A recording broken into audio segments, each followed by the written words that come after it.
Hello అండి. కథా ప్రేమికులందరికీ మీ లక్ష్మీ శ్రీనివాస్ నమస్సుమాంజలి. లక్ష్మీ శ్రీనివాస్ కథా కాలక్షేపానికి అందరికీ స్వాగతం, సుస్వాగతం. మన కథా కాలక్షేపంలో సి ఆనందరామన్ గారు రాసిన నీరజ అనే కథాకావ్యం నా మాటల్లో వినిపిస్తున్నాను కదా. ఈరోజు మనం రెండో భాగంలో ఉన్నాం. కథ ఇలా ముందుకు కొనసాగుతుంది. బాలు, నువ్వు లంచం తీసుకున్నావా? అడగలేక అడిగిన తల్లి. ఎంత శాంతంగా అడిగినా ఆవిడ కంఠధ్వనిలో బాధ స్పష్టంగా వినిపిస్తుంది. లేదమ్మా, లేదు, నేను ఎప్పుడూ ఏ అన్యాయమూ చేయలేదు. అంతవరకు పరిస్థితులను ఎంతో స్థైర్యంగా ఎదుర్కొన్న బాలు కన్నీళ్లతో దీనంగా అన్నాడు. కదిలిపోయింది తల్లి.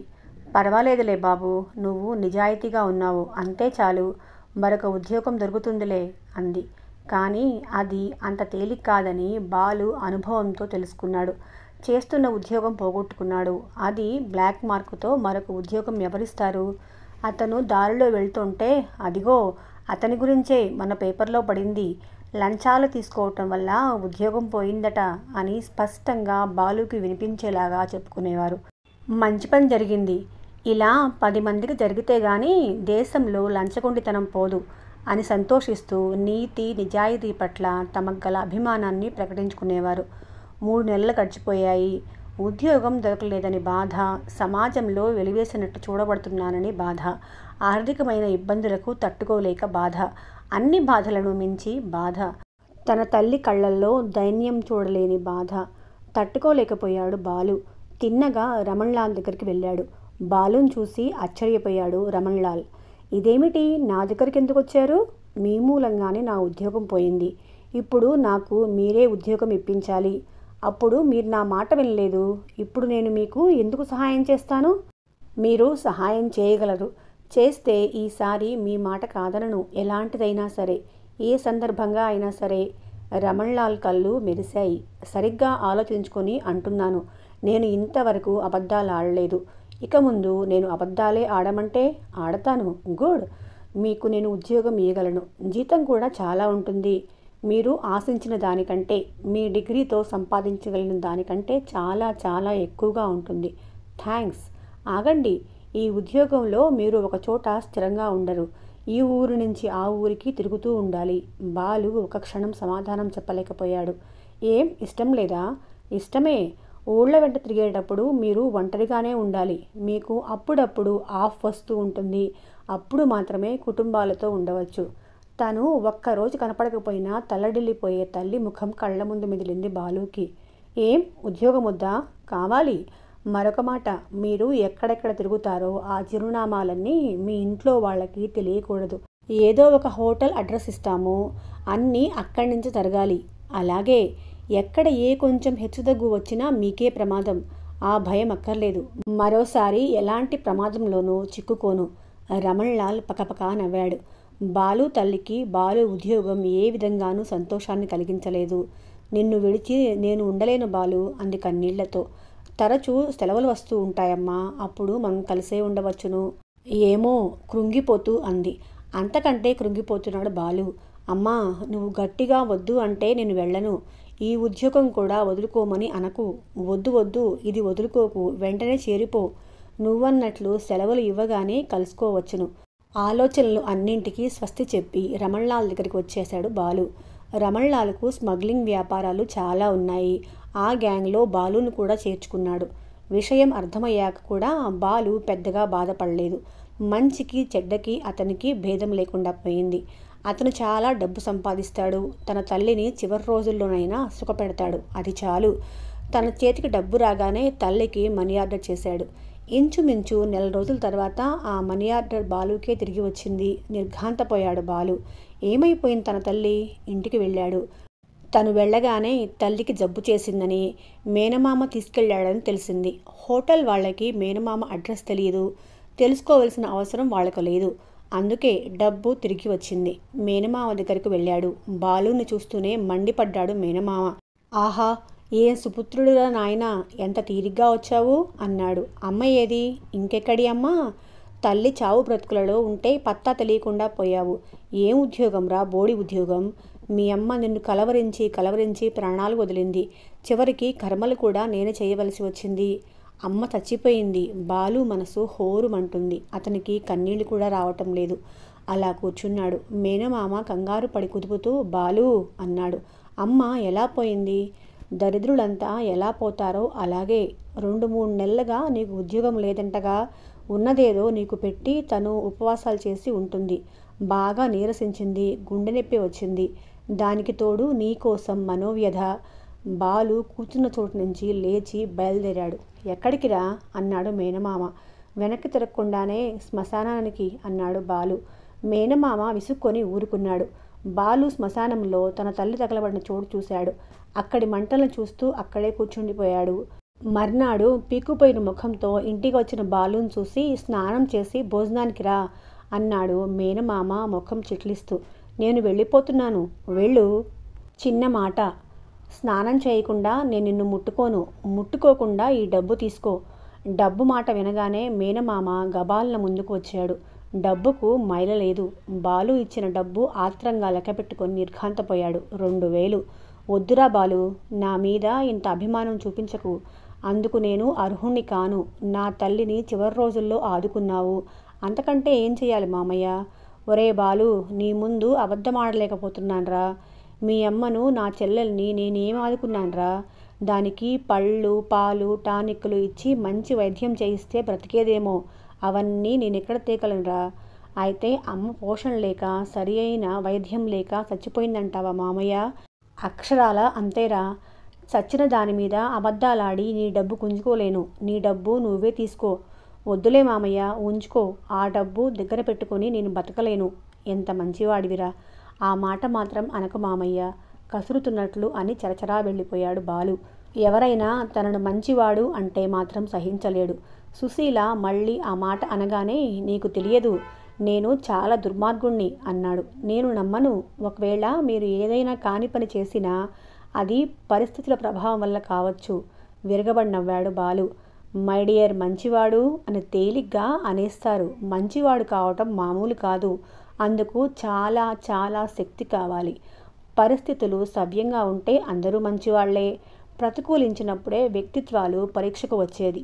మంచి అంటే ఏమిటో అర్థం చేసుకొని మంచిగా బతకాలనుకొని చివరకు పరీక్షకి నిలబడలేని వాళ్లే హీనులు, హీనాతి హీనులు. తనను తను శపించుకుంటున్నట్లు కసిగా అన్నాడు బాలు. మిస్ నీరజ, మిమ్మల్ని సిస్టర్ రోజా రమ్మంటున్నారు. అటెండర్ వచ్చి చెప్పింది.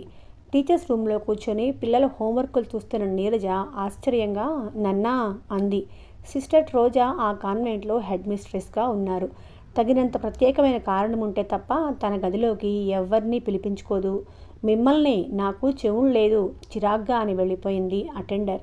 పిల్లల హోంవర్క్ పుస్తకాలు షెల్ఫ్లో సర్ది సిస్టర్ రోజా రూమ్లోకి వెళ్ళింది నీరజ. సిస్టర్ రోజా నీరజను చూడగానే అనవసరంగా కంగారు పడుతూ రా రా కూర్చో అంది అలవాటుకు మించిన ఆదరంతో. నీరజ వచ్చి కూర్చుంది. మిస్ నీరజ, నువ్వు చాలా సిన్సియర్ టీచర్. మీ పిల్లలకు కూడా నువ్వంటే చాలా ఇష్టం. పిల్లల మనస్సులో అలాంటి స్థానాన్ని పొందగలిగిన టీచర్లను నేను చాలా గౌరవిస్తాను. సిస్టర్ రోజా పొగుడుతుంది. కానీ ఆవిడ ముఖభంగిమ, మాట్లాడుతున్న ధోరణి ఏదో సంజాయిషి ఇచ్చుకుంటున్నట్లుగా ఉన్నాయి. ఒక టీచర్ని పనిగట్టుకుని పిలిపించి ఇలా పొగట్టం కూడా ఆవిడ స్వభావానికి విరుద్ధమే. దడదడలాడుతున్న గుండెలతో ఆవిడ చెప్పబోయే దానికోసం ఎదురు చూస్తూ కూర్చుంది. సిస్టర్ నీరజ ముఖంలోకి ఒకసారి చూసి చూడలేని దానిలా ముఖం తిప్పుకొని మళ్ళీ ప్రారంభించింది. ఇటీవల మన కాన్వెంట్ పరిసరాలలో పోలీసులు తిరుగుతున్నారు. పోలీస్ ఆఫీసర్ మురళి వాళ్ళని నియమించాడని తెలిసింది. మురళి గారితోనే మాట్లాడాను. ఒక్క నిమిషం ఆగి గొంతు సవరించుకుంది సిస్టర్. మురళి పేరు వినగానే నీరజ రక్తం చల్లబడిపోయింది. సిస్టర్ గబగబా చెప్పుకుపోసాగింది. నీ గురించి చెప్పారు. నడి బజారులో నిన్ను టాక్సీలో తీసుకుపోగల ఆ గుండాలు చాలా సమర్థులై ఉండాలి అన్నారు. అంతకంటే విడ్డూరం నువ్వు వాళ్ళ చేతుల్లోంచి తప్పించుకొని రావటం అన్నారు. నువ్వు వాళ్ళని కలవటమో వాళ్ళు నీ కోసం రావటమో జరిగే అవకాశం ఉందని, అందుకే నిన్ను కనిపెట్టి ఉంటున్నామని అన్నారు. మన కాన్వెంట్ సంగతి నీకు తెలుసు. గూండాలు, పోలీసులు ఇలాంటి వ్యవహారాలు ఇక్కడ పనికిరావు. ఆ కాన్వెంట్లో చదువుకునే వాళ్ళంతా చాలా పెద్దింటి పిల్లలు. చదువు చాలా బాగుంటుంది, క్రమశిక్షణ బాగుంటుంది. కానీ ధనిక వర్గాల వారు మాత్రమే భరించగలరు. ఆ కాన్వెంట్లో ఒక పక్క ఇలా ధనిక వర్గాల దగ్గర నుంచి డబ్బులు వసూలు చేస్తారు, మరొక వంక అనాథలను ఆదుకుంటారు. నీకు జరిగినట్లే ఇక్కడ పిల్లలకి ఎవరికైనా జరిగితే కాన్వెంట్కి ఎంత అప్రతిష్టో ఆలోచించు. నీరజ ఏమని సమాధానం చెప్పగలదు? తను అనదలుచుకున్న ఆఖరి వాక్యం అనేసింది సిస్టర్. నువ్వెక్కడైనా ఉద్యోగం ప్రయత్నం చెయ్యి, నేను మంచి టెస్టిమోనియల్ ఇస్తాను. ఉద్యోగం దొరికే వరకు నీకు ఇబ్బంది లేకుండా 1 నెల జీతం కూడా ఇస్తున్నాను. అతి తీయని ఈ మాటల సారాంశం నిన్ను ఉద్యోగంలోంచి తీసేస్తున్నాను అని. అటెండర్ సిస్టర్ దగ్గరికి వచ్చి అయ్యగారు వచ్చారు అంది. సిస్టర్ ముఖం చిట్లించి ఏ అయ్యగారు అంది. మన కాన్వెంట్కు బాగా విరాళాలు ఇస్తారే ఆయన. సిస్టర్ ముఖం వికసించింది. రమ్మను. దర్జాగా అడుగులు వేసుకుంటూ వచ్చాడు బాలు. కూర్చున్న నీరజ గబాలు నిలబడింది. నడుస్తున్న బాలు లిప్త మాత్రం ఆగిపోయి అంతలో నిర్లక్ష్యంగా తల తిప్పుకొని సిస్టర్ చూపించిన కుర్చీలో కూర్చున్నాడు. ఆలస్యం చేయకుండా తన జేబులోంచి డబ్బు తీసి సిస్టర్ ముందుంచి వెళ్తాను అని లేచాడు. 1 క్షణం కూర్చోండి. మీరు వచ్చినప్పుడు నా దగ్గర మరెవ్వరూ ఉండకూడదన్నారు. గుప్తదానం అంటేనే మీకు ఇష్టమని చెప్పారు. కానీ ఇవాళ మీరు ఆ అమ్మాయికి ఏమైనా సహాయం చేయగలరేమో కనుక్కుందామని ఇక్కడే కూర్చొనిచ్చాను. బాలు ఆశ్చర్యంగా ఎలాంటి సహాయం అన్నాడు. ఈ మధ్య ఈ అమ్మాయిని గూండాలు ఎత్తుకుపోయిన సంగతి మీరు పేపర్లో చూసే ఉంటారు. ఆ గొడవలతో ఈవిడని ఉద్యోగంలోంచి తీసేయవలసి వచ్చింది. మీరు మరొక ఉద్యోగం చూసిపెట్టగలరా? చాలా మంచి మనిషి. విధి లేక తీసేస్తున్నాను, కానీ చాలా బాధపడుతున్నాను. నీరజ రెప్ప ఆర్పకుండా బాలుని చూస్తూ కూర్చుంది. బాలు ముఖం తిప్పుకొని ప్రయత్నిస్తాను అని చెట్టుకున లేచి వెళ్ళిపోయాడు. సిస్టర్ ఆనందంతో నీరజ, ఇతడు నీకు సహాయం చేస్తాడు, చాలా మంచివాడు. మీరు మంచివారు అంటే ఇతనికి చాలా కోపం వస్తుంది, అంత మంచివాడు అంది. నీరజ పకాలను నవ్వింది. సిస్టర్ తెల్లబోతూ ఎందుకు నవ్వుతున్నావు అంది. ఏం లేదు, వస్తాను మేడం. ఇవాళే నా రాజీనామా ఇచ్చేస్తాను. ఐఎమ్ సారీ నీరజ, కానీ ఆయన నీకు మరొక ఉద్యోగం చూస్తారు. Wish you best of luck. Thank you madam. చేతులు జోడించింది. సాధారణంగా ప్రభు నీరజ ఇంటికి రాడు. నీరజే ప్రభు దగ్గరికి వెళ్ళేది. లక్ష్మీదేవి దగ్గర ఉన్న చనువుతో ప్రభు ఉన్నప్పుడు లేనప్పుడు కూడా వెళ్ళి అక్కడే ఉండిపోయేది. కానీ ఇటీవల లక్ష్మీదేవి పూర్తిగా మారిపోయింది. నీరజ వెళితే పలకరించను కూడా పలకరించకుండా లోపలికి వెళ్ళిపోసాగింది. తల్లికి భయపడి యశోధర కూడా స్నేహంగా ఉండలేకపోతుంది. ప్రభు ఇంట్లో ఉంటే నీరజ దగ్గరికి వచ్చి కూర్చునేవాడు. కానీ ఆ సమయంలో లక్ష్మీదేవి కళ్ళల్లో కనిపించే వ్యధకు, తిరస్కారానికి నీరజ తట్టుకోలేకపోయేది. కానీ ప్రభు కోసం ఆరాటం మానుకోలేకపోయింది. ఏ రోజుకు ఆ రోజు ప్రభు తన దగ్గరికి వస్తాడని ఎదురు చూస్తూనే ఉంది. వస్తాడు, ప్రభు తప్పకుండా తన కోసం వస్తాడు. ఎవరి కోసం ప్రభు తనని వదులుకోడు. అంత స్వార్థం, త్యాగం తనలో లేదు. ఆ రోజు ప్రభువుని చూడగానే నీరజ ఆనందం పట్టలేకపోయింది. పద, ఎక్కడికైనా బయటకు పోయి మాట్లాడుకుందాం అంది. అక్కడే ఉన్న వర్ధని సహించలేకపోయింది. సిగ్గు లేకపోతే సరి, ఈ దశలో షికార్లు కూడానా? దమ్ముంటే పెళ్లి చేసుకుని ఆ తర్వాత వెళ్ళండి షికారుకి అంది కోపంగా. ప్రభు ముఖం మార్చుకొని అక్కడి చాప మీద కూర్చున్నాడు. పోనీలే, ఇక్కడే మాట్లాడుకుందాం అన్నాడు. నేను నీరజను పెళ్లి చేసుకుంటాను, మేం ఇక్కడే బయటకు వెళ్తాము అని ప్రభు అంటే బాగుండునని నీరజ ఎంతగానో అనుకుంది. కానీ ప్రభు అలా చాప మీద కూర్చునేసరికి తను ఒక వారగా కూర్చుంది. వర్ధని కదలకుండా అక్కడే ఉంది. నీరజ వర్ధనిని లక్ష్యపెట్టదలుచుకోలేదు. ఇన్నాళ్ళు కనపడలేదు అంది. అవును, నాకు ఎన్నో రోజులు గడిచిపోయినట్లుగా ఉంది. ప్రతి క్షణం నిన్ను తలుచుకుంటూనే ఉన్నాను. యశు పెళ్ళి నిశ్చయమైపోయింది. ఎల్లుండి నిశ్చయ తాంబూలాలు తీసుకోవాలని అనుకుంటున్నారు. ఆ హడావుడిలో రాలేకపోయాను. క్షమించమని ప్రాధేయపడుతున్నట్లుగా ఉన్న ప్రభు ధోరణికి నీరజ మనసు చల్లపడింది. కళ్ళతోనే నవ్వింది. ఫంక్షన్ గొప్పగా చేయాలని అనుకుంటుంది అమ్మ. చాలామందిని పిలుస్తుంది. నీరజ భయపడింది. ఈ పరిస్థితిలో అందరి ముందుకు తను వెళ్ళగలదా? రానంటే ఊరుకుంటాడా? అతనికి ఎలా చెప్పాలి? ప్రభు కొంచెం సేపాగి అన్నాడు. యశుకి కాబోయే భర్త డాక్టర్. అతనికి చాలామంది స్నేహితులున్నారు. వాళ్ళంతా గొప్పవాళ్ళు, చాలా పలుకుబడి ఉన్నవాళ్ళు. అందరి మధ్య నువ్వు, అదే నీకు ఇబ్బంది అవుతుందేమోనని. ఏమీ అనుకోకు. నిన్ను మరోసారి వాళ్ళిద్దరూ ఉండగా పిలిచి ప్రత్యేకంగా పార్టీ ఇస్తాను, సరేనా? ప్రభు తనని రావద్దని అంటున్నాడు. నీరజ మనసు మొద్దుబారిపోయింది.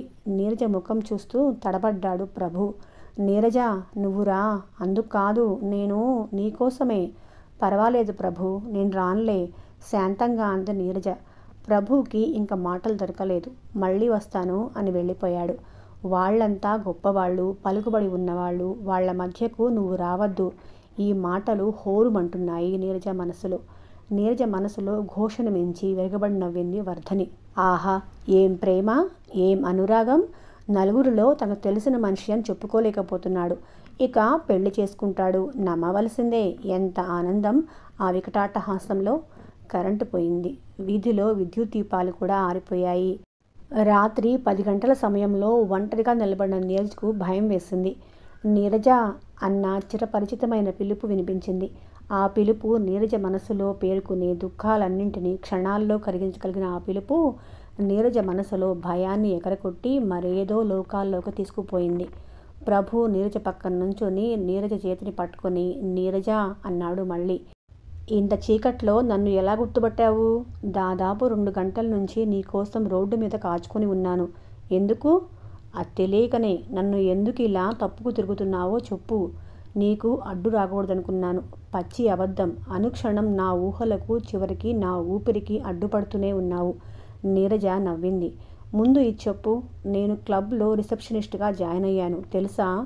తెలియకుండా ఇక్కడ ఎలా కాచుకొని ఉంటానో? ప్రభు, అలాంటి ఉద్యోగాల్లో పరుగుగల ఆడవాళ్ళు ఎవ్వరూ చేరరు. నువ్వు చేరావుగా. ఇంకా ఆ మాట అనడానికి వీల్లేదు. నేను చేరింది. నీరజ, ప్లీజ్, ఇక్కడ కాదు, ఎక్కడికైనా వెళ్ళి మాట్లాడుకుందాం. ఇంత రాత్రి వేళ ఎక్కడికి వెళ్తాం? నా ఫ్రెండ్కి ఒక ఇల్లుంది. అక్కడ ప్రస్తుతం ఎవరూ లేరు. అక్కడికి. నీరజ కాదనలేకపోయింది. ఇంట్లో అడుగుపెట్టగానే విద్యుత్ దీపాల కాంతిలో నీరజను చూసి, నువ్వు చాలా మారిపోయావు అన్నాడు ప్రభు. క్లబ్లో ఉద్యోగానికి అత్యంత అధునాతనంగా అలంకరించుకుంది నీరజ. అవును, మారిపోయాను. అలంకరణలో మాత్రమే కాదు, అంతరంగంలో కూడా. ఎన్ని మారినా ఒక్కటి మాత్రం మారలేదు, మారదు. నువ్వు నా దానివి నీరజ. ప్రభు నోట ఇలాంటి మాటలు విన్నప్పుడు ఇదివరకు పరవశించిపోయేది నీరజ. ఇప్పుడు అలా ఆనందించలేకపోయింది. వెటకారంగా నవ్వింది. ఏమో ప్రభు, ఆ నమ్మకం నాలో నిలవటం లేదు. అదే ఉంటే నేను ఈ క్లర్క్ ఉద్యోగానికి కక్కుర్తి పడేదాన్ని కాదు. తొందరపడ్డావు నీరజ. ఉద్యోగంలో చేరకుండా ఉండవలసింది. తొందరపడ్డానా? లేదు ప్రభు, బాగా ఆలోచించుకొని చేరాను. ఎందుకో తెలుసా? గొప్పవాళ్లతో, పలుకుబడి గల వాళ్లతో కలిసి తిరగవచ్చు అని. నీరజ దెప్పిపొడుగు అర్థమైంది ప్రభుకి. కానీ తను ఎలాంటి పరిస్థితుల్లో అలా మాట్లాడవలసి వచ్చిందో అని నీరజకు అర్థమయ్యేలా ఎలా చెప్పాలో మాత్రం అర్థం కాలేదు. ఆహ్వాన పత్రికల మీద పేర్లు రాస్తున్న ప్రభు, అమ్మా, నీరజ కూడా ఇన్విటేషన్ పోస్ట్ చేస్తే బాగుండదు. నేనే స్వయంగా వెళ్ళి పిలుస్తాను అన్నాడు. నీకు మతిపోయిందా? ఆశ్చర్యంగా అడిగింది లక్ష్మీదేవి. ప్రభువుకు నిజంగా మతిపోయినట్లే అయింది. ఏం? ఫంక్షన్కు నీరజను రమ్మంటావా? నీరజ రాకుండా మన ఇంట్లో వేడుక ఏంటమ్మా? లక్ష్మీదేవి మాట్లాడలేదు. ప్రభు కోపంగా తన చేతిలో ఇన్విటేషన్ కార్డ్స్ కింద పడేశాడు. ప్రభు, నీతో నేను వాదించలేను. నీ జీవితం నీ ఇష్టం. కానీ నీ చెల్లెలి బ్రతుకు పాడు చేసే అధికారం కూడా నీకు ఉందా? ఏం మాటలమ్మా? పరిస్థితి బాగా అర్థం చేసుకొని ఆలోచించి మాట్లాడుతున్న మాటలు ప్రభు. నీరజను నేను ఎంతగా అభిమానించేదానో నీకు తెలియదా? కానీ ఈ సందర్భంలో నీరజ ఇక్కడికి వస్తే అందరి కళ్ళు నీరజ వైపు తిరిగితే, నీరజ గురించి గుసగుసలు నలుగురు చెప్పుకోవటం మొదలు పెడితే అదంతా ఎవరికి సుఖమో ఆలోచించు. మరొక సంగతి కూడా ఉంది. నీది విశాల హృదయమని అనాలో, విపరీత మనస్తత్వం అని చెప్పాలో, నువ్వు ఒక్కడివి ఇలా ఆలోచిస్తున్నావు. నువ్వు నీరజం చేసుకోవటం ఎవ్వరూ హర్షించలేరు. యశోధరకు కాబోయే భర్త కూడా ఇలాంటివి ఇష్టం ఉండకపోవచ్చు. ఈ కారణంగా నిశ్చయ తాంబూలాల వరకు వచ్చిన పెళ్ళి ఆగిపోతే ఎవరికి నష్టమో ఆలోచించు. యశోధర పెళ్ళి అయిపోయాక నీ ఇష్టం వచ్చినట్లు చేసుకో, నేనేం మాట్లాడను. ప్రభు సమాధానం చెప్పలేకపోయాడు. ఈ విషయంలో పట్టుబట్టి అంతా నిశ్చయమైపోయిన చెల్లెలి పెళ్లి చెడగొట్టడానికి అతని మనసు అంగీకరించలేదు. నీరజ దగ్గరకు నేనే వెళ్ళి పరిస్థితి అంతా వివరించి రావద్దని చెప్తాను అంది లక్ష్మీదేవి. వద్దు వద్దు, నేను చెప్తాను అన్నాడు ప్రభు. ఆ రోజు పర్వాలేదు ప్రభు, నేను రాన్లే అని ప్రశాంతంగా అన్న నీరజ మాటల్లో అంతర్లీనమై ఉన్న పదును ప్రభు మనసును కోస్తూనే ఉంది. నీరజతో ఒక్కసారి మనసు విప్పి మాట్లాడాలని ఎంతగానో ప్రయత్నించాడు ప్రభు. ఎప్పుడు ఎక్కడికి రమ్మన్నా ఆ సమయంలో అనేది నీరజ. కానీ వచ్చేది కాదు. నీరజ కోసం పడిగాపులు పడి విసిగిపోవడమే ప్రభువుకు దక్కేది. నీరజకు కాన్వెంట్లో ఉద్యోగం పోయిందని విని బాధపడ్డాడు. క్లబ్లో జాయిన్ అయిందని విని భయపడ్డాడు. ఆ రోజు ఏమైనా సరే తనను కలుసుకొని తీరాలని క్లబ్ ముందు పడిగాపులు పడుతూ నించున్నాడు. నీరజ దగ్గరగా వచ్చి అనునయంగా నీరజ్ చేతులు పట్టుకొని తన చేతుల్లోకి తీసుకున్నాడు ప్రభు. నీరజ, నా ఆనందం కోసం మిగిలిన వాళ్ళ జీవితాలు చికాకు చేసేటంత స్వార్థం లేకపోయింది నాకు. అందుకే ఆ రోజు నిన్ను రావద్దని చెప్పాల్సి వచ్చింది. అర్థం చేసుకోలేవా? అర్థం చేసుకుంటుంది నీరజ. అర్థమవుతున్న కొద్దీ తన సమస్య మరింత భయంకరంగా ప్రత్యక్షమవుతోంది. సమాజం ఎన్నటికీ తనను ఎప్పటిలా స్వీకరించలేదు. తనతో కలిసి ప్రభు అడుగడుగునా ఎలాంటి సమస్యను ఎదుర్కోవాల్సి వస్తుందో అంత సంఘర్షణకు అతన్ని గురి చేయటం తనకు న్యాయమేనా? అంత స్వార్థం ఉందా తనలో? ప్లీజ్ నీరజ, చేతులు చాపాడు ప్రభు. తన మీద తనకేమీ అధికారం లేనట్లు తూలి ఆ చేతుల్లో వాలిపోయింది నీరజ. మాటలకందని మహాశక్తి ఏదో తమను బంధించినట్లు ఒకరికొకరు హత్తుకుపోయారు. ఐఎమ్ సారీ అన్న మాటలు విని ఉలికిపాటుతో ప్రభువుకి దూరంగా జరిగింది నీరజ. ఎదురుగా నీల్కాంత్ను చూసి నిర్ఘాంతపోయింది. నీల్కాంత్ నవ్వుతూ, ప్రభు, నీరజను ఇక్కడికి తీసుకొస్తున్నానని నాకు చెప్పి ఉండవలసింది. నేను వచ్చేవాణ్ణి కాదు అన్నాడు. దట్స్ ఆల్ రైట్, సిగ్గుపడుతూ అన్నాడు ప్రభు. ఈ ఇల్లు నీల్కాంత్లా? పాలిపోయిన ముఖంతో అడిగింది నీరజ. ఏం తెలిస్తే వచ్చేదానివి కాదా? కవ్విస్తున్నట్లుగా అడిగాడు నీల్కాంత్. కంఠంలో ప్రాణం ఉండగా వచ్చేదాన్ని కాదు నీరజ, మందలిస్తున్నట్లుగా ఏదో అనబోయాడు ప్రభు. నీల్కాంత్ కల్పించుకున్నాడు. ఆవిడ భయమంతా తన రహస్యం నేను నీకు చెప్తానని ప్రభు. నీరజ, భయపడకు, ఆ రహస్యం నా నోటి నుండి రాదు. నీరజ మాట్లాడలేదు. పెదవి మాత్రం పళ్ళ కింద నలిగిపోతుంది.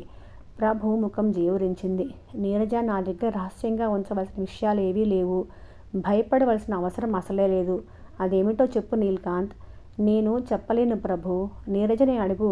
నీరజ, నీ రహస్యం తెలుసుకోవాలని నాకే విధమైన కుతూహలం లేదు. ఎలాంటి విషయమైనా మన మధ్య అడ్డుగా నిలవలేదని, నీ విషయంలో నేను క్షమించలేనిదంటూ ఏదీ లేదని రుజువు చేసుకోవటానికి అదేదో చెప్పే నీరజ. ఈ తెరలు చీల్చేసుకుంటే కానీ మనకు శాంతి ఉండదు. జీవం లేని తన ముఖాన్ని పైకెత్తింది నీరజ. నా దగ్గర నుంచి వెళ్ళిపో ప్రభు, శాశ్వతంగా వెళ్ళిపో. ఆ చిమ్మ చీకట్లోకి పిచ్చిదానిలా పరుగుపెట్టింది. ప్రతిరోజు ఆ క్లబ్ ఎదురుగా నీరజ కోసం ఎదురు చూస్తూ నిలబడుతున్నాడు ప్రభు. వారం రోజులు గడిచాయి. నీరజ జాడలేదు. ప్రభు ఆందోళనను అంచుకోలేకపోయాడు. క్లబ్కు వెళ్ళాడు. ఎంక్వైరీలో మిస్ నీరజను కలవాలి. ఆవిడతో చెప్పగలరా అన్నాడు. అక్కడి క్లర్క్ మిస్ నీరజను ఇక్కడ ఉద్యోగంలోంచి తీసేశారు. ఇప్పుడు ఇక్కడ లేదు అన్నాడు. ఉద్యోగంలో తీసేశారా? ఆవిడ వెనక పోలీసులు తిరుగుతున్నారని తెలిసింది. ఇది పెద్ద మనుషులు వచ్చే క్లబ్. అలాంటి వాళ్లను ఎలా ఉంచుకోగలం? అది పెద్ద మనుషులు వచ్చే క్లబ్. ఆ పెద్ద మనుషులకు న్యాయమైనవి, అన్యాయమైనవి అనేక వ్యవహారాలుంటాయి. ఆ క్లబ్లో పోలీసుల దృష్టి ఆ క్లబ్ మీద పడటం ప్రమాదమే. మరి చేసేది లేక నీరజ కోసం ఇంటికి వెళ్ళాడు ప్రభు. వర్ధని చిరునవ్వుతో ఆప్యాయంగా ఆహ్వానించింది. నీరజ ఏం చేస్తుంది అత్తయ్య? వర్ధని విస్తుపోయి చూసింది. కంగారు పడ్డాడు ప్రభు. అయితే నీకు నిజంగానే తెలియదా? ఏమిటత్తయ్య? నీరజ ఇక్కడెక్కడుంది? ఎక్కడికి వెళ్ళింది? ఏమో, ఎక్కడికి వెళ్ళిందో, ఎలా వచ్చిందో తెలియదు. మళ్ళీ ఎక్కడికి వెళ్ళిందో, ఎప్పుడు వస్తుందో అస్సలు తెలియదు. నేనేం చెప్పగలను? వర్ధని చిన్న కూతురు కల్పించుకొని, కాదు, అమ్మ వెళ్ళిపోమ్మంది అంది. నోరు మూసుకో అని కూతుర్ని కసిరింది వర్ధని. ప్రభువును చూస్తూ, అవును, నేనే వెళ్ళిపోమన్నాను. నేను సామాన్యురాలనే. నాకు పెళ్లి కావలసిన పిల్లలు ఉన్నారు. ఇన్ని గొడవలతో ఉన్న ఆ పిల్లను రొమ్ముల మీద కుంపటిలా ఎలా భరించగలను అంది. వస్తానత్తయ్య అని లేవబోయాడు. వెళ్ళనివ్వలేదు వర్ధని. కూర్చో కూర్చో అన్నట్లు ఈ మధ్య మా రాధను చూసావా? నిమిషాల్లో ఎదుగు కూర్చుంది. ఈ ఆడపిల్లలు కాదు కానీ అంటే దిష్టి కుడుతుందని భయంగా ఉంది. ఎంత అందంగా తయారైందనుకున్నావు? నీరజ కంటే ఎంతో అందంగా ఉంది. ఇప్పుడు దీన్ని పెళ్లి చేయాలి. నీలాంటి వాళ్ళు కట్నం తీసుకోకుండా చేసుకుంటే ఏదో చేయగలం, కానీ లేకపోతే మా బోటి వాళ్ళం ఆడపిల్లల పెళ్ళిళ్ళు చేయగలమా? అమ్మాయి రాధా, బావకి కాస్త ఒక్కపొడి పట్టరామా? రాధ సిగ్గుపడుతూ ఒక్కపొడి పట్టుకొచ్చింది. ప్రభుకి తల తిరిగిపోసాగింది. వర్ధని ఉండమంటున్నా అక్కడి నుంచి తప్పించుకుని వచ్చేశాడు. నీరజ కోసం ఎక్కడ వెతకాలి? యశోధర పెళ్లి చాలా వైభవంగా జరిపించాడు ప్రభు. మనసు ఎంత మదన పడుతున్నా అన్ని పనులు యాంత్రికంగా యథావిధిగా చేస్తూనే ఉన్నాడు. యశోధరకు చిన్న పార్సిల్ కానుకగా వచ్చింది. ఒంటి ముత్యం పొదిగిన బంగారు ఉంగరంతో పాటు ఒక చిన్న ఉత్తరం కూడా ఉంది అందులో. ప్రియమైన యశోధరకు ప్రేమతో అంత మాత్రమే ఉంది. ఎవరిది సంతకం కూడా లేదు అంటోన్న యశోధర ఏదో గుర్తు వచ్చినట్లు ఆగిపోయింది. భయంగా ప్రభు వంక చూసింది. ప్రభు యశోధర చేతిలోంచి ఆ ఉత్తరం తీసుకున్నాడు. గుండెలు జల్లు అన్నాయి. సందేహం లేదు, అది నీరజ దస్తూరి. ఆతృతగా పార్సిల్ మీద అడ్రస్ చూశాడు. ఆ ఊరి పేరు నోట్ చేసుకున్నాడు. ఆ రాత్రి బయలుదేరాడు. ఆ ఊరంతా గాలిస్తూ వారం రోజులు తిరిగాడు ప్రభు. ఎక్కడా నీరజ జాడలేదు. నిరాశ చేసుకొని మళ్ళీ ఇంటికి ప్రయాణమయ్యాడు. టికెట్ కొనుక్కొని ప్లాట్ఫామ్ మీద నిలబడ్డాడు. ఒక యువతి చేతిలో చిన్న సూట్ కేసు పట్టుకొని హడావుడిగా ప్లాట్ఫామ్ మీదకు వచ్చింది. ప్రభుని చూస్తూనే గిరున తిరిగి వెళ్ళిపోబోయింది. ప్రభు వెంటనే నీరజను గుర్తుపట్టాడు. నీరజ అన్నాడు. నీరజ పరుగులాంటి నడకతో స్టేషన్ బయటకు నడిచింది. ప్రభు సర్వము మరిచి నీరజ అని పిలుస్తూనే వెంటపడ్డాడు. నీరజ నడక వేగం హెచ్చరించింది. ప్రభు నీరజనే చూస్తూ పరిగెత్తి నీరజను అందుకోబోయాడు. అంతలోనే ఒక కారు ప్రభువుని గుద్దేసింది. నీరజ అని ఒక వెర్రికేక పెట్టాడు. ప్రభు కళ్ళు తెరిచి చూసేసరికి నీరజ ఎదురుగా ఉంది. ప్రభు అంది ఆందోళనగా. హమ్మయ్య, ఇక్కడే ఉన్నావా? మళ్ళీ నిన్ను పోగొట్టుకుంటానేమోనని ఎంత ఆరాటపడిపోయానో తెలుసా? నీరజ మాట్లాడలేదు. ప్రభు తన చుట్టుపక్కల చూసుకున్నాడు. హాస్పిటల్. ఏమిటిది? నాకు యాక్సిడెంట్ అయింది కదూ? అయితే అయిందిలే, నిన్ను కలుసుకున్నాను. నీరజ ప్రభు హృదయం మీద తలవాల్చి ఏడ్చింది. నీరజ్ చేతిని తన చేతుల్లోకి తీసుకొని, ఇన్నాళ్ళు ఏమైపోయావు నీరజ? ఎంతగా వెతికాను నీకోసం అన్నాడు. క్లబ్బులో ఉద్యోగం పోయాక వరదని నిర్దాక్షిణంగా ఇంట్లోంచి పొమ్మన్నాక నీరజకు దిక్కు తోచలేదు. ఆ సమయంలో భగవంతుడి పిలుపులాగా కనిపించింది పత్రికల్లో ప్రకటన. ఊరికి దూరంగా కొండ ప్రాంతంలో ప్రత్యేకించి గిరిజనుల కోసం ఒక పాఠశాల నడుపుతున్నారు. అందులో పనిచేయటానికి టీచర్ కావాలి అని. అక్కడి హెడ్ మాస్టర్కు 50 ఏళ్ల పైన వయసు ఉంటుంది. ఆయనను అందరూ స్వామీజీ అని పిలుస్తారు. అలా అని ఆయనకు గెడ్డాలు మీసాలు ఏమీ లేవు. లుంగీ కట్టుకొని లాల్చీ వేసుకొని నిరాడంబరంగా ఉంటారు. ఏ మాత్రం స్వార్థం లేకుండా ఆ గిరిజనులను పైకి తేవటానికి పాటుపడుతున్నారు. అందుకే అందరికీ ఆయన అంటే గౌరవం. ఆ స్కూల్లో పనిచేసేది ఆయన, నీరజ ఇద్దరే. నీరజ దాపరికం లేకుండా ఆయనకు తన కథ అంతా చెప్పి, మీరు ఉండమంటే ఇక్కడ ఉంటాను, లేకపోతే వెళ్ళిపోతాను అంది. నేనెందుకు వెళ్ళమంటానమ్మా? కానీ నీకు ఆ గూండాలతో లావాదేవీలు ఏమీ లేవుగా. నేను దౌర్భాగ్యురాలినే, కానీ దుర్మార్గురాలిని కాను బాబుగారు. ఆయన నొచ్చుకొని, సరేనమ్మా సరే, ఇక్కడికొచ్చి పనిచేసేవాళ్ళు ఎవరున్నారు? నువ్వు ఉంటానంటే నాకు అభ్యంతరం ఏమీ లేదు. చిన్నపిల్లలందరూ నీరజను అక్క అని పిలవటం కూడా మొదలుపెట్టారు. ఒకరోజు బడికి ఒక్కళ్ళు కూడా రాలేదు. నీరజకు స్వామీజీకి ఆశ్చర్యం కలిగింది. ఇద్దరూ కనుక్కోవడానికి వెళ్ళారు. వాళ్ళంతా నీరజను చూస్తూనే గబగబా గుడిసెల్లో దూరి తడికలు బిగించుకున్నారు. నివ్వెరపోయింది నీరజ. స్వామీజీ 1-2 సార్లు పిలవగా పెద్దవాళ్ళు 2-3 వచ్చారు. ఆ యమ్మ మీద పోలీసుల నిఘా ఉందటగా సామి. ఓయ్ నాయనోయ్, ఈ ఎములాల బాధలన్నా పడచ్చు కానీ ఆ పోలీసు వాళ్ళ బాధలు పడలేం సామి. ఏడుస్తూ రాగాలు పెడుతూ అన్నారు వాళ్ళు. స్వామీజీ ఎన్ని విధాలు నచ్చచెప్పాలని ప్రయత్నించినా లాభం లేకపోయింది. ఆ సాయంత్రం నీరజ తన చిన్న సూట్ కేసు సర్దుకొని స్వామీజీకి నమస్కరించి, నేను వెళ్తున్నాను అంది. ఆయన తల వంచుకున్నారు. అంతా విని ఒక నిట్టూర్పు విడిచాడు ప్రభు. పోనీలే నీరజ, అంతా మన మంచికే జరిగింది. నువ్వు ఆ కొండ కోణంలోనే ఉంటే నిన్ను అసలు కలుసుకోలేకపోయేవాణ్ణి. మనం ఎప్పుడు వెళదాం? నన్ను నీతో రమ్మంటావా? మళ్ళీ అదే పాట. డాక్టర్ని కనుక్కుంటాను, నిన్ను ఎప్పుడు డిశ్చార్జ్ చేస్తారో. కారు డ్రైవర్ సడన్ బ్రేక్ వేయటం వల్ల ప్రభు ప్రాణాలకు ప్రమాదం లేకుండా పోయింది. కానీ దెబ్బలు మాత్రం బాగానే తగిలాయి. కారులో ఉన్న వ్యక్తి నీరజకు సహకరించి ప్రభువుని హాస్పిటల్లో చేర్పించాడు. డాక్టర్ రౌండ్స్కి వచ్చినప్పుడు ప్రభువుని ఎప్పుడు డిశ్చార్జ్ చేస్తారని నీరజ అడిగింది. 2-3 రోజుల్లో వెళ్ళిపోవచ్చు. కానీ ఈయనకి గుండె దగ్గర బలమైన దెబ్బ తగిలింది. ఆ కారణంగా ముందు ముందు ఎప్పుడైనా గుండె నొప్పి రావచ్చు. కొంచెం జాగ్రత్తగా చూసుకుంటూ ఉండాలి. డాక్టర్ వెళ్ళిపోయాక నీరజతో అన్నాడు ప్రభు. విన్నావుగా, నాకు గుండె నొప్పి రావచ్చంట. నన్ను విడిచిపెట్టి ఎప్పుడూ వెళ్ళవుగా. కన్నీళ్లు ఆపుకుంటూ వెళ్ళను అన్నట్లు తల ఆడించింది నీరజ. లక్ష్మీదేవి ఏ జరగకూడదని 1000 దేవుళ్ళకు మొక్కుకుంటుందో అదే జరిగింది. ప్రభు నీరజతో కలిసి ఇంటికి వచ్చాడు. చలనం లేని బొమ్మలా నిలబడిపోయింది. అమ్మా, నీరజ కనిపించింది. రానంటే రానంది. మన నీరజ మన దగ్గరికి రాగా ఏమైపోతుందమ్మా? నేనే బలవంతంగా తీసుకొచ్చాను.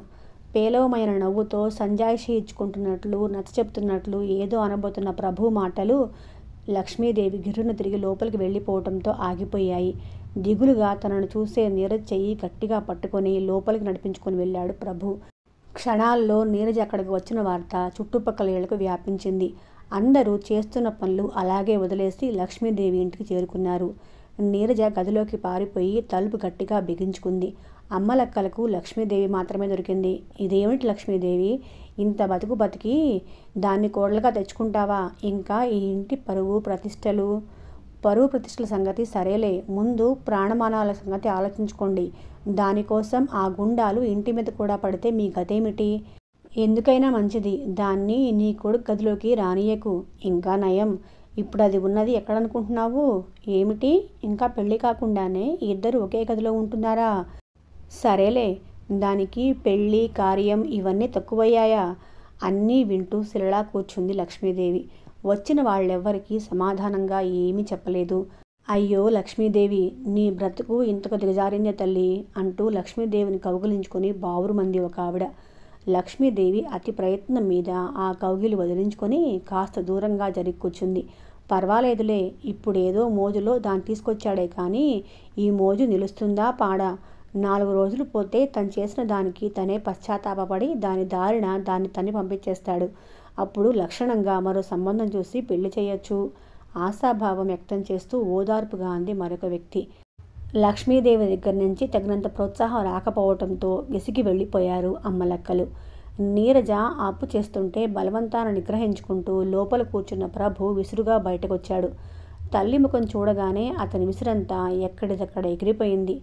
ఎంతగానో కుమిలిపోతూ దానిని అణుచుకునే ప్రయత్నం లక్ష్మీదేవి ముఖంలో స్పష్టంగా కనిపిస్తోంది. ఎన్నెన్నో అందామని వచ్చిన ప్రభు కొంతసేపటి వరకు మాట్లాడలేకపోయాడు. వాళ్ళందరినీ పొమ్మనకపోయావా అమ్మా అన్నాడు. పొమ్మనను, నీకు పుణ్యం ఉంటుంది, నువ్వు పొమ్మని అనకు. అలా వాగుతుంటే పర్వాలేదు, ఎన్ని సాధింపులైనా భరిస్తూ సమాజంలో ఉండటమే సుఖం. సమాజానికి వెలివడి బతకలేము. నువ్వు చేసే పనుల ఫలితాన్ని నీ ముందు తరంలో తల్లిదండ్రులు, నీ తర్వాత తరంలో సంతానము అనుభవించక తప్పదు. లక్ష్మీదేవి అంత శాంతంగా దృఢంగా మాట్లాడుతుంటే ప్రభు మనసులో ఏదో అవ్యక్తమైన భయం కలిగింది కొంచెంసేపు. అప్పుడే పేకాట్లోంచి వచ్చాడు చంద్రశేఖరరావు. ఏరా ప్రభు, నీరజం తీసుకొచ్చావా? వీల్లేదు, ఆ చెడిపోయిన దాన్ని మన ఇంట్లో ఉంచడానికే వీల్లేదు అన్నాడు గట్టిగా అరుస్తూ. ఏనాడు ఇంటి బాధ్యత పట్టించుకోకుండా తను చెమటోడ్చి సంసారం నడుపుతుంటే విలాసాల్లో మునిగి తేలుతూ ఈనాడు ఇలా ఆజ్ఞాపిస్తున్న తండ్రిని చూస్తుంటే జుగుప్స కలిగింది ప్రభుకి. ఈ ఇంటి కోడలు ఈ ఇంట్లో ఉండక ఎక్కడికి వెళ్తుంది అన్నాడు. ఈ ఇంటి కోడలా? దాన్ని పెళ్లి చేసుకుంటావా? అలా జరగడానికి వీల్లేదు. నేను తప్పకుండా నీరజను పెళ్లి చేసుకొని తీరుతాను. ఈడియట్, కనిపెంచి ఇంత వాణి చేసినందుకు ఇదా నువ్వు చూపించే కృతజ్ఞత? ప్రభులో సహనం నశించిపోయింది. మీరు కనబోయే ముందు నన్ను అడిగి ఉండవలసింది. కన్నంత మాత్రాన ఎదిగాక కూడా వ్యక్తిత్వం పెంచుకోకుండా మీకు బానిసలా పడి ఉండలేనని నన్ను కనవద్దని చెప్పి ఉండేవాణ్ణి వెటకారంగా అన్నాడు ప్రభు. బిత్తరపోయి చూశాడు చంద్రశేఖరరావు. లక్ష్మీదేవి సహించలేకపోయింది. అవును ప్రభు, పెద్దవాడివయ్యావు. నిన్ను శాసించే అధికారం మాకు లేదు. బయటకు పోయి మా బ్రతుకులు మేము బ్రతకగలిగే సామర్థ్యమూ లేదు. దయతలచి గుప్పెడు మెతుకులు పడేస్తున్నావు. తిని పడి ఉండగా నీకు బుద్ధులు చెప్పడం కూడానా? క్షమించు. భర్త చేయి పట్టుకుని లోపలికి లాక్కుపోయింది. ప్రభు తల తిరిగినట్లయింది. నీరజకు పిచ్చెక్కినట్లే అవుతుంది. నేను వెళ్ళిపోతాను ప్రభు అంది బతిమలాడుతున్నట్లుగా. నీరజ 2 చేతులు గట్టిగా పట్టుకున్నాడు. వద్దు, ఆ మాట మాత్రం అనకు. ఈ బాధలన్నీ నీతో కలిసి సుఖంగా అనుభవించగలను. నువ్వు వెళ్ళిపోతే మాత్రం నరకమే నాకు. లక్ష్మీదేవికి వంట పనిలో సాయం చేయటం మొదటి నుంచి అలవాటే నీరజకు. ఎప్పటిలా వంటలో సాయం చేయబోయింది. కథ కొనసాగుతుంది. ఆ కొనసాగింపులో మీరు కూడా భాగమయ్యేందుకు మన ఛానల్ను సబ్స్క్రైబ్ చేసుకొని నన్ను తప్పకుండా సపోర్ట్ చేయండి. ఇప్పటి వరకు విన్నవారు మన కథలకు లైక్ కూడా ఇవ్వండి. మళ్ళీ రేపు కలుసుకుందాం.